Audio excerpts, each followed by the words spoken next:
জানাচ্ছি এই মুহূর্তের গুরুত্বপূর্ণ কিছু বাছাই করা খবর। খবরের শুরুতেই থাকছে হেডলাইন্স। মাথাপিছু 25 লক্ষ টাকা করে ক্ষতিপূরণ। মহাকুম্ভে বিপর্যয়ের কারণ খুঁজতে তদন্ত কমিটি, জানালেন যোগী। সরস্বতী পুজো বন্ধ করতে হুমকি টিএমসি নেতার। খোদ মুখ্যমন্ত্রীর কলেজে যা হলো তোলপাড় রাজ্য। সন্দীপ ঘোষের স্ত্রীকে আরজিকর থেকে বদলির নির্দেশ স্বাস্থ্য ভবনের। বাজেট অধিবেশনের শুরুতেই পরিষদীয় দলের বৈঠকের ডাক মমতার। 108টি ট্রেন বাতিল। শিয়ালদাহ শাখায় ফের বড় সমস্যার মুখে পড়বেন যাত্রীরা।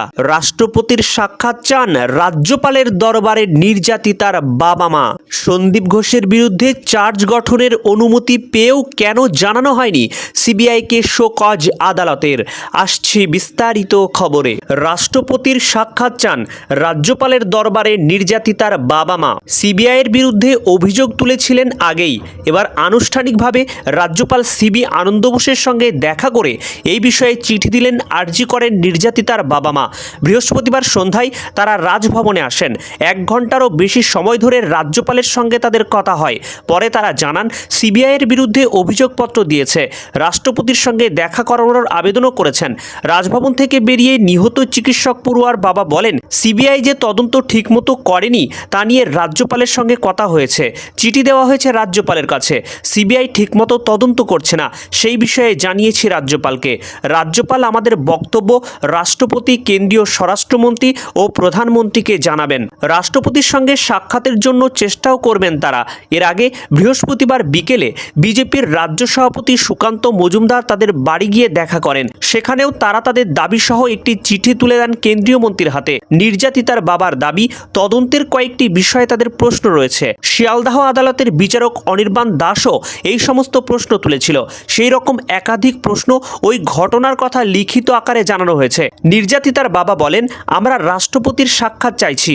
আমাদের প্রশ্ন ও দাবি রাজ্যপালের মাধ্যমে রাষ্ট্রপতি দ্রৌপদী মুর্মু, প্রধানমন্ত্রী নরেন্দ্র মোদী ও কেন্দ্রীয় স্বরাষ্ট্রমন্ত্রী অমিত শাহের কাছে পাঠানোর আবেদন করেছি। রাজ্যপাল আশ্বস্ত করেছেন, তিনি জানিয়েছেন যত দ্রুত সম্ভব তাদের জানাবেন। একই সঙ্গে আরও কয়েকটি বিষয়ে আমাদের মেল করতে বলেছেন। দিল্লি গিয়ে কথা বলে তাদের প্রতিক্রিয়া আমাদের জানানো হবে বলেও রাজ্যপাল জানিয়েছেন। আসছে পরবর্তী খবরে। সন্দীপ ঘোষের বিরুদ্ধে চার্জ গঠনের অনুমতি পেয়েও কেন জানানো হয়নি সিবিআইকে শোকজ আদালতের। সন্দীপ ঘোষের বিরুদ্ধে দুর্নীতি মামলার কগনিজেন্স নিল আলিপুর সিবিআইয়ের বিশেষ আদালত। তবে আরজিকর দুর্নীতি মামলায় এবার আদালতের কড়া ভর্ৎসনার মুখে পড়ল সিবিআই। আরজিকর দুর্নীতি মামলায় এবার সিবিআইয়ের বিরুদ্ধেই বড় অভিযোগ। সন্দীপ ঘোষ, অভিজিৎ মণ্ডলের বিরুদ্ধে সরকার চার্জশিট গঠনের অনুমতি দেওয়ার পরেও তা আদালতে জানায়নি কেন্দ্রীয় তদন্তকারী সংস্থা। এ নিয়েই বৃহস্পতিবার আদালতে প্রশ্নের মুখে পড়ল সিবিআই। বিচারক বলেন, আমি শোকজ করব, যা বলার তখন বলবেন। কেন রাজ্য চার্জ গঠনের অনুমতি দেওয়া সত্ত্বেও আদালতকে জানানো হলো না, তার কারণ জানতে চেয়ে সিবিআইকে এদিন শোকজ করেন আলিপুর আদালতের বিচারক। আদালতের পর্যবেক্ষণ 17 তারিখ সরকার অনুমোদন দেয়, 28 তারিখ আপলোড হয়েছিল। কেন দুদিন বিলম্ব করল সিবিআই, তা নিয়ে কাল জবাবদিহি করতে হবে সিবিআইকে। সন্দীপ ছাড়াও আশিস পান্ডে, আফসার আলী, সুমন হাজরা ও বিপ্লব সিংয়ের বিরুদ্ধে কগনিজেন্স নিয়েছে আদালত। আরজিকর দুর্নীতি মামলায় সিবিআইয়ের তদন্তকারী আধিকারিককে ভর্ৎসনা আদালতের। 28শে জানুয়ারি রাজ্য সরকারের কাছ থেকে কগনিজেন্স নেওয়ার অনুমতি এসেছে। দুদিন পর আদালতে এলে কগনিজেন্সের আবেদন ও সরকারি অনুমোদনের কথা বলেছে সিবিআই। কেন দুদিন পর আদালতে এলে কগনিজেন্সের আবেদন ও সরকারি অনুমোদনের কথা বলেছে সিবিআই, এই প্রশ্ন তুলে সিবিআইকে তুলোধনা করে আদালত। আসছে পরবর্তী খবরে। 108টি ট্রেন বাতিল।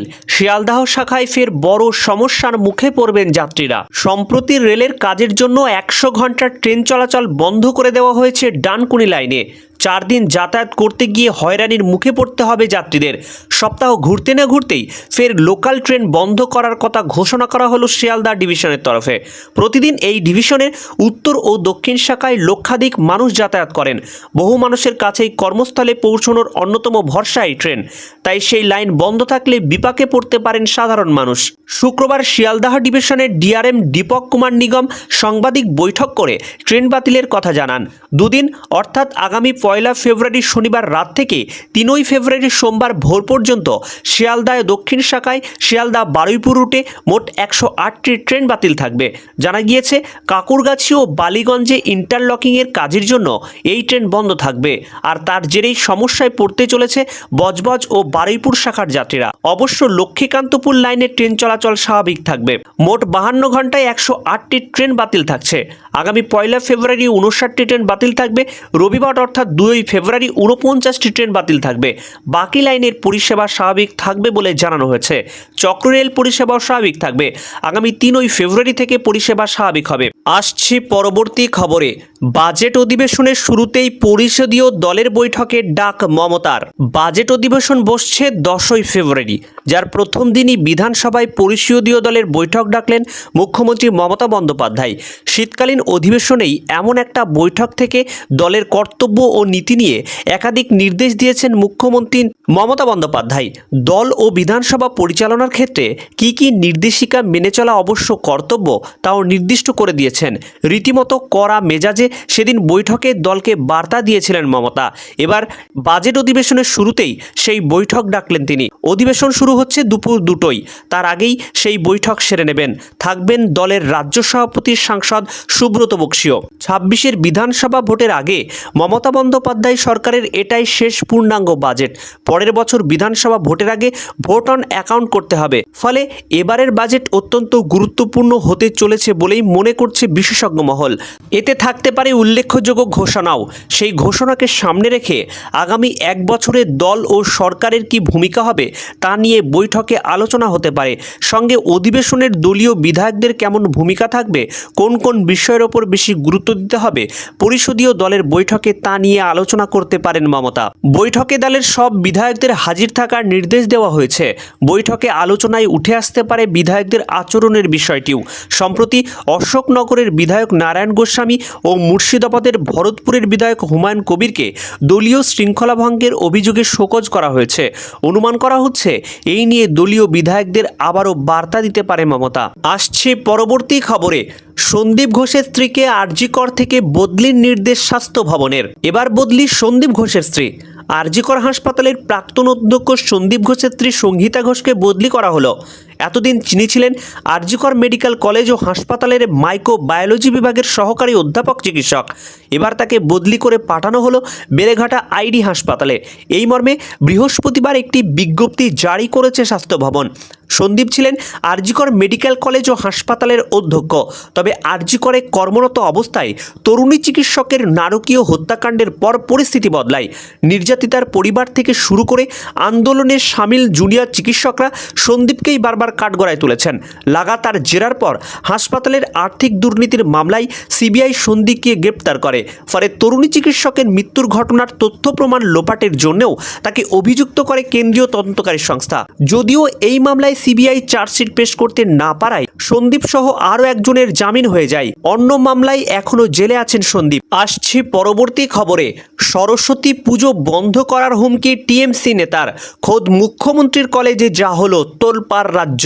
সপ্তাহান্তেই বাগদেবীর আরাধনায় মেতে উঠবে গোটা রাজ্য। তার আগে খোদ মুখ্যমন্ত্রী মমতা বন্দ্যোপাধ্যায়ের কলেজে সরস্বতী পুজো বাধা দেওয়ার অভিযোগ উঠল। অভিযোগের তীর খোদ তৃণমূল কংগ্রেসের ছাত্র নেতার বিরুদ্ধে। ইতিমধ্যেই অভিযুক্ত নেতার বিরুদ্ধে থানায় লিখিত অভিযোগ দায়ের করেছেন সংশ্লিষ্ট কলেজ অধ্যক্ষ। ঘটনাটি ঘটেছে কলকাতার যোগেশচন্দ্র চৌধুরী ল কলেজে। অভিযোগ, সেখানে পড়ুয়াদের সরস্বতী পুজো করতে বাধা দিয়েছে তৃণমূল ছাত্রনেতা সাব্বির আলী। ছাত্রদের কথায় কলেজে ঢুকে পুজো করতে বারণ করেন তৃণমূলের ওই ছাত্রনেতা। যদি পুজোর আয়োজন করা হয় তাহলে ছাত্রদের খুনের হুমকি দেন বলে অভিযোগ। সাব্বির বলেন, রাস্তায় বেরোলে দেখে নেব, ছাত্রীদের ঘরে ছেলে ঢুকিয়ে দেব, এমনই অভিযোগ উঠেছে।